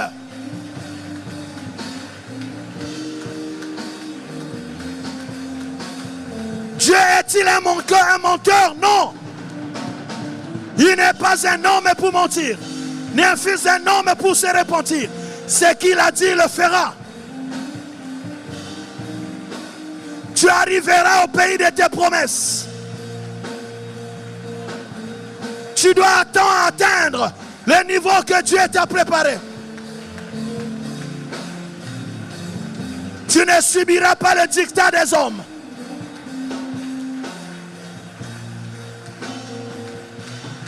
Au nom de Jésus, écoutez, bien-aimés. Il est écrit dans Galates 5, versets 7 à 8. Vous couriez bien. Qu'est-ce qui vous a arrêté pour ne plus obéir à la vérité? Cette influence ne vient pas de celui qui vous a appelé. Ce n'est pas de Dieu. Il y a une autre influence. Certainement une influence familiale. Certainement une influence maléfique. Tu avais un bon parcours, même professionnel. Tu montais bien, les choses allaient bien, les choses avançaient bien même dans le ministère. Mais tu te rends compte que ça ne marche plus. Tu tournes en rond, tous les efforts que tu fais ne donnent rien. Qu'est-ce qui t'a arrêté? Cette influence, dit la Bible, ne vient pas de celui qui t'a sauvé. Ne vient pas de celui qui t'a appelé. Dis au nom de Jésus que toute influence maléfique sur ma vie, sur ma destinée, sur ma famille, soit brisé maintenant. Soit brisé maintenant. Soit arrêté maintenant. Au nom de Jésus, proclame cela, proclame.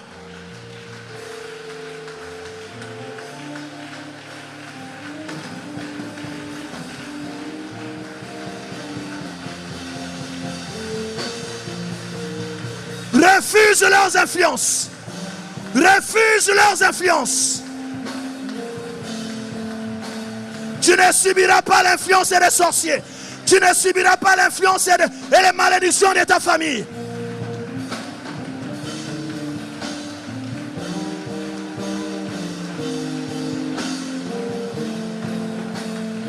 Tu ne subiras plus leurs choses. Tu ne subiras pas leur sorcellerie. Tu ne subiras pas leurs fétiches. Tu ne subiras pas leurs totems.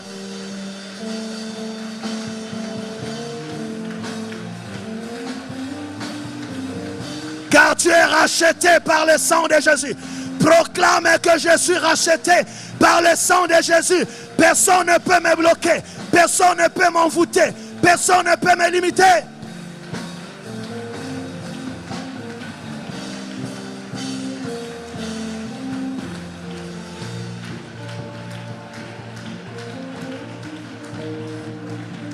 Au nom de Jésus.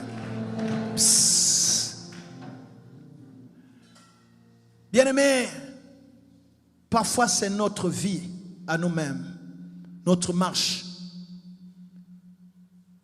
qui fait que nous soyons bloqués à Horeb. Parfois c'est notre propre marche. C'est tellement facile d'indexer les autres, mais examine-toi toi-même. Nous prions beaucoup, mais parfois nous avons une conduite irresponsable. Une conduite qui permet au diable de nous accuser. Voilà pourquoi ce soir, tu vas encore lever ta main droite. Dis au nom de Jésus. Mon Seigneur, mon Dieu. Si je suis le problème, je veux être la solution ce soir. Tu connais ma vie. Si j'ai ouvert des portes, si je suis entré là où je ne devais pas entrer, si j'ai offensé, si j'ai causé du tort à quelqu'un, Là où je ne t'ai pas honoré, Seigneur. S'il te plaît, Père. Miséricorde. Miséricorde. Miséricorde. Miséricorde. J'en ai assez, Seigneur. J'en ai assez de tourner en rond. J'en ai assez de ne pas avancer dans la vie. Jusqu'à quand, Seigneur? Miséricorde! Miséricorde! Implore la miséricorde de Dieu sur toi et sur ta famille. Parle, ma soeur, mon frère. Que Dieu t'accorde son pardon. Oh Jésus.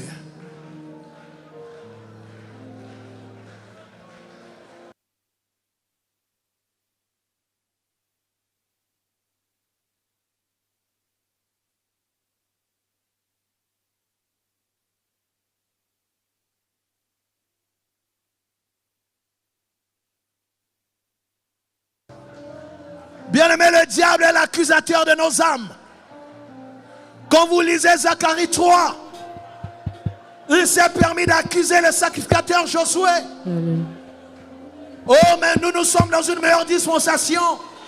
Il est juste et fidèle, notre Dieu, pour nous pardonner toutes nos offenses et nous laver par son sang.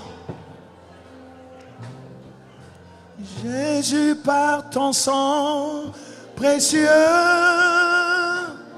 enlève mon iniquité.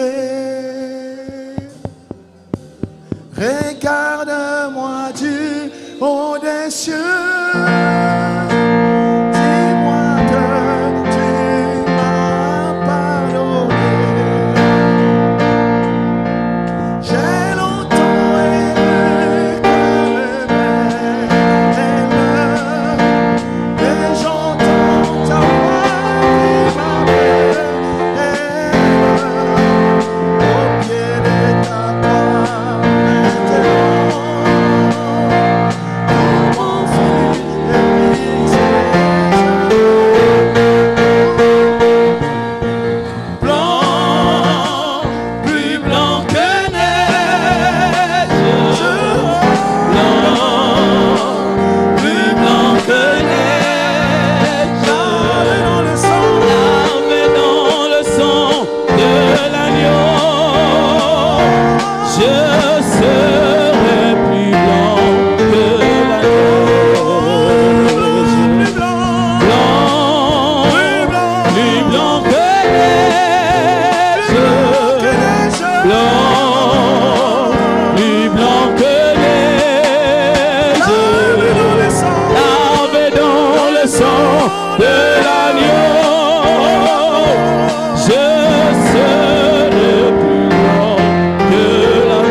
Pour toi.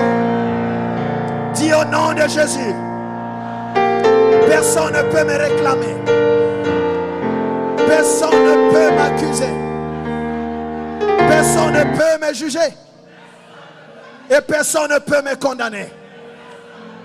Le sang de Jésus m'a justifié et il n'y a donc maintenant plus aucune condamnation sur moi, car Christ m'a racheté de la loi du péché et de la mort. Je suis justifié. Je suis purifié. Je suis racheté par le sang de Jésus. Ma destinée est rachetée. Ma famille est rachetée. Ma vie est rachetée par le sang de Jésus. Par le sang de Jésus. Nous acclamons le Seigneur. Alléluia. Tu n'as pas bien acclamé.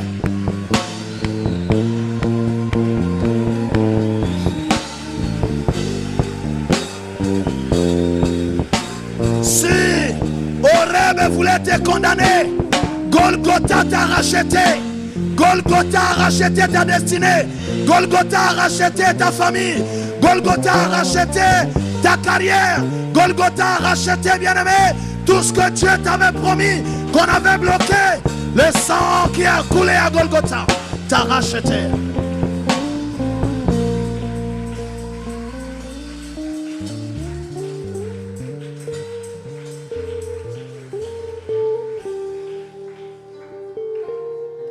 L'heure est avancée, nous arrêtons là aujourd'hui. Et demain, nous commencerons là où nous sommes arrêtés.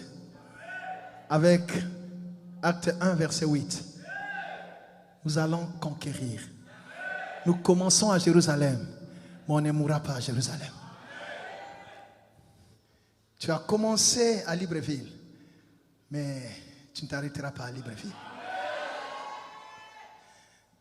La Judée t'attend. La Samarie t'attend, mon frère. Et les extrémités de la terre, c'est pour qui? Il a dit, demande-moi les nations. Je donnerai les extrémités de la terre. Nous avons un mandat qu'on ne peut pas limiter. Le Gabon ne peut pas te limiter, homme de Dieu. Le Gabon ne peut pas limiter les centres d'adoration Hermon. Mindoubé ne peut pas te limiter. Tu t'étendras. Tu arriveras même là où on ne t'attend pas. Et ça sera avec les moyens de Dieu. Je vais terminer ici en déclarant quelque chose qui va avoir un effet immédiat.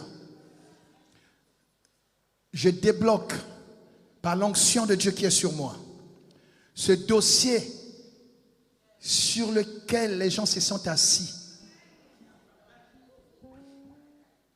Je parle d'une femme qui est en ces lieux. 2 chefs sont passés, mais le dossier n'a jamais été traité.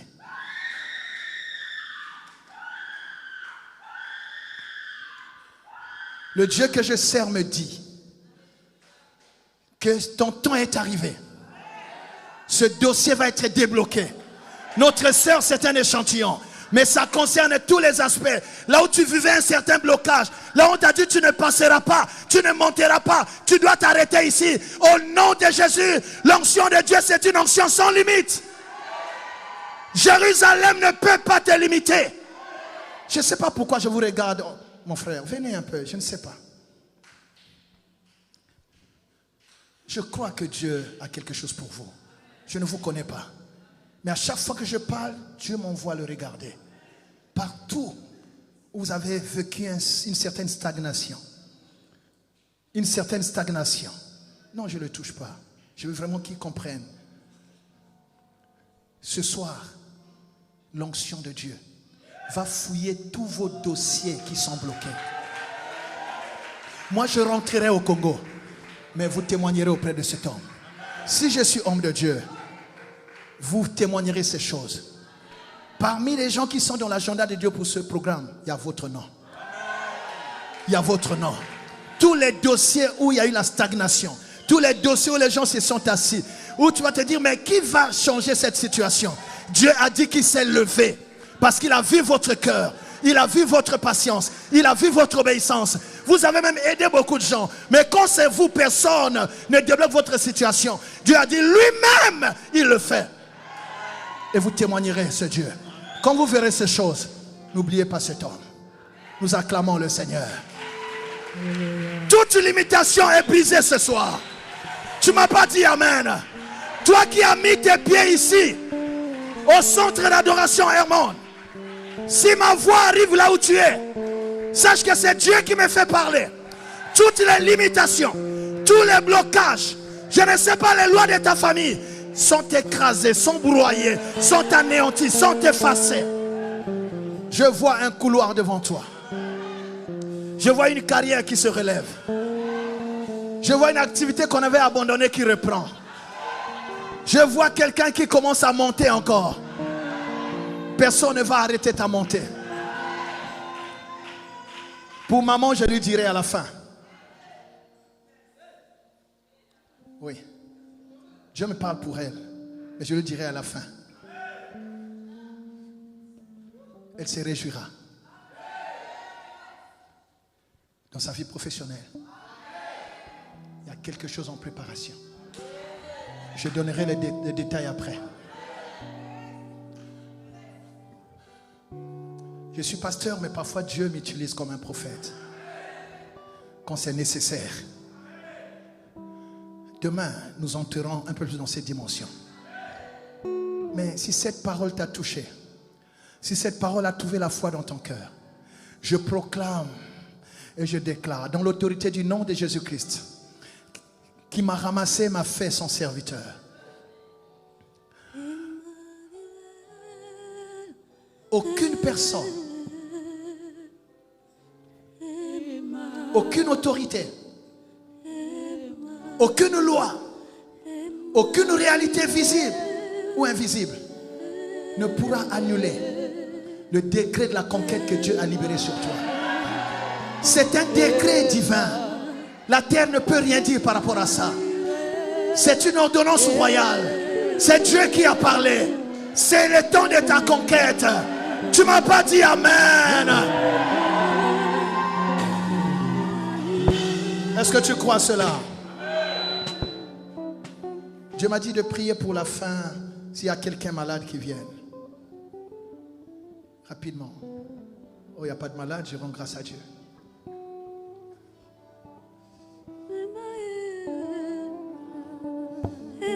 Viens seulement avec ta foi.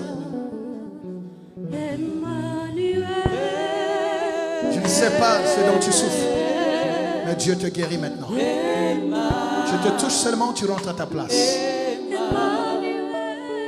Je te déclare guéri maintenant. Dans l'autorité du nom de Jésus-Christ de Nazareth. C'est fini. Je te déclare guéri, femme. Au nom de Jésus-Christ de Nazareth. Je te déclare guéri maintenant. Qu'on ne trouve plus cette maladie dans ton corps. Au nom de Jésus. Je te déclare guéri, servant de Dieu. Au nom de Jésus-Christ de Nazareth. Tu es guéri. Au nom de Jésus. Tu es guéri. Au nom de Jésus. Tu es guéri, papa. Au nom de Jésus. Tu es guéri. Au nom de Jésus. Tu es guéri. Au nom de Jésus.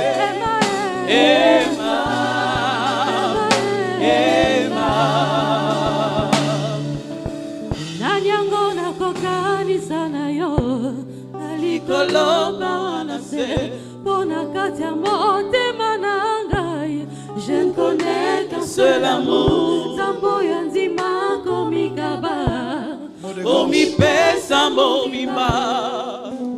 Vendredi passé, j'étais au bureau, je me préparais pour le voyage. On m'a amené un jeune homme apôtre. Je crois qu'ils sont en train de suivre ça à Brazza. Qui avait avalé, on dit une épingle. Voilà, une épingle. Ça c'est resté là, au travers de la gorge. C'était terrible. Et on devait l'amener au CHU. Et quand ils arrivent près du CHU, ils disent non. On va chercher l'homme de Dieu de cette église. Et la grâce qu'il a eue, c'est que j'étais là. C'était difficile. Le diable est méchant. Il ne sait pas comment il a avalé ça. L'épingle était bien là, mais il ne se souvient pas de l'avoir prise et l'avoir mise. Il ne sait pas. Donc c'était vraiment un jeu du diable. J'ai pris l'huile dans la main quand je vais prier pour notre sœur ici. J'ai tenu. J'ai dit, ce complot du diable est anéanti. Que cette épingle disparaisse comme elle est entrée. 2 minutes après, le gars fait ça. Oh, le pasteur. Mais c'est comme un jeu. Il cherche. Le garçon s'est mis à pleurer. On ne sait pas où est partie l'épingle qui était au travers de la gorge. Ils sont en train de suivre ça après ça. Dieu est puissant. C'est Dieu qui l'a fait, le fait aussi pour toi.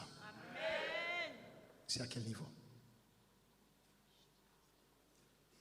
Ça disparaît comme ça a commencé. Je te déclare guéri. Dans l'autorité du nom de Jésus-Christ de Nazareth.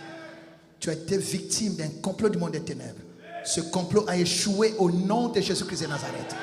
Je brûle ce qu'ils ont sémé en toi. Je le consume par le feu du Saint-Esprit. Tu es guéri, femme, au nom de Jésus. Nous acclamons le Seigneur pour notre sœur. Je te déclare guéri au nom de Jésus. Je te déclare guéri au nom de Jésus. Tu n'as pas besoin d'avoir une sensation quelconque. Je te déclare guéri au nom de Jésus. Tu es guéri au nom de Jésus-Christ de Nazareth. Tu es guéri, maman. Tu es guéri au nom de Jésus. Tu es guéri au nom de Jésus. Tu es guéri au nom de Jésus. Tu es guéri, femme, au nom de Jésus-Christ de Nazareth. Tu es guéri au nom de Jésus. Au nom de Jésus. Au nom. Est-ce qu'on peut acclamer le Seigneur? Demain, il faudra me la présenter, cet enfant. Tu es guéri au nom de Jésus. Tu es guéri au nom de Jésus. Tu es guéri au nom de Jésus. Tu es guéri au nom de Jésus. Tu es guéri au nom de Jésus. Tu es guéri au nom de Jésus. Tu es guéri au nom de Jésus. Nous acclamons le Seigneur. Fais comme moi. Dis, je me relève. Je prends mes bagages. Je quitte Horeb. Je déchire ton titre de séjour d'Horeb. Je brûle ta maison d'Horeb. Tu n'as plus de demeure à Horeb. Tu n'as plus d'adresse à Horeb. Ta place, c'est à Cana. C'est à Cana qui est à ton mariage. C'est à Cana qui est à ta promotion. C'est à Cana qui est à ton élévation. Tu ne m'as pas dit Amen. Si tu crois, tu dis 3 fois des bons Amen et tu acclames Jésus.